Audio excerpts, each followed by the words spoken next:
Okay, Kayley, you'll have a 1-minute opening statement. So we have 3 questions, which you'll have 1 minute each to answer, and then a 1-minute close. Debbie has the time in front of you. You can begin when you're ready. Great, thanks, Jason. Hey, everybody, my name is Kayley Schoonmaker, and I'm a student at St. Paul College. I'm also the vice president currently of the MSCSA. I started up at Itasca Community College, and my first intention in college was actually to go into the medical field. So it was just something, for security and money and all of that, and I didn't really know what I wanted to do.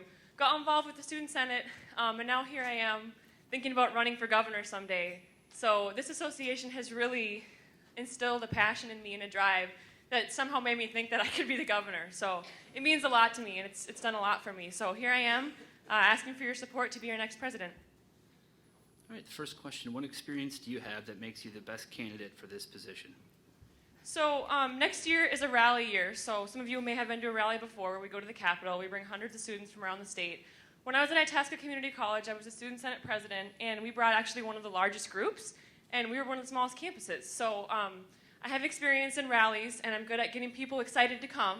So there's that. Also, next year is an election year, so we'll be voting in the governor and the House of Representatives. And also when I was at Itasca, my team won the Voter Cup for registering the highest percentage of voters. So I'm really passionate about registering voters, getting people at the rally, and so I think that is some experience that I can really use next year. Also, my experience as vice president has really helped me prepare for this because I have been by Kelly's side all year long. I've watched what she's been doing. I've been involved in almost everything, all the decision making. So I feel confident that experience can help me lead this association forward.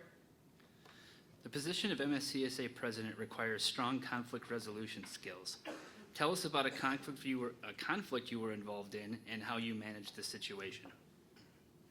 Okay, so when you're the leader of an association, yes, you need to be ready to resolve conflicts.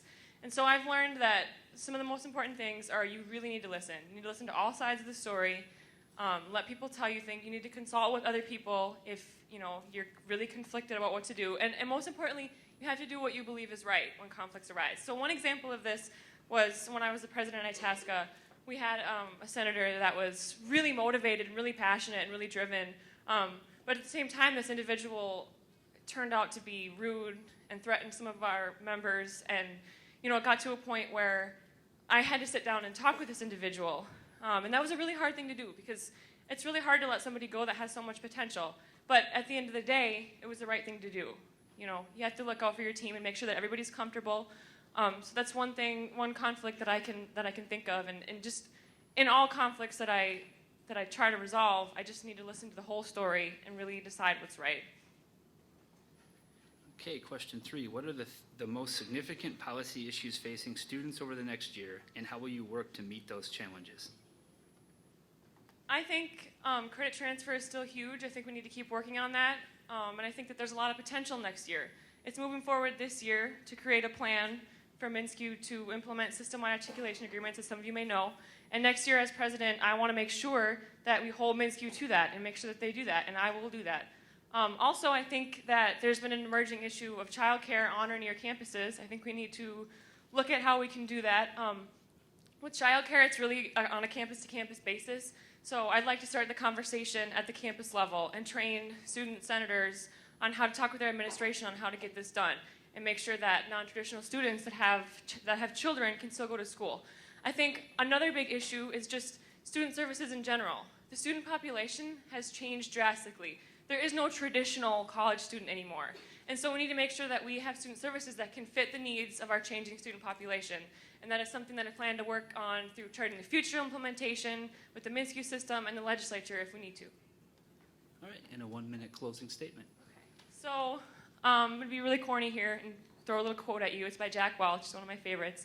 He said, "Before you are a leader, success is all about growing yourself. When you become a leader, success is all about growing others."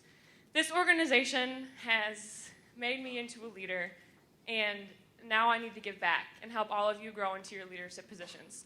I'm still growing, I'm still learning, and it's so great. It's the best feeling in the world.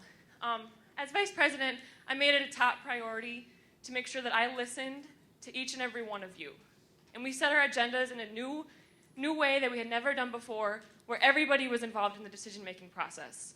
Next year as president, if elected, this will be a top priority once again, because I need to hear from all of you.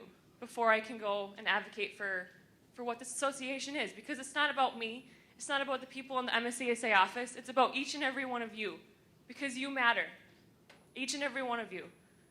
So I hope that I can have your support, and it would be a great honor to serve this organization next year. I'm really excited about it. So thank you.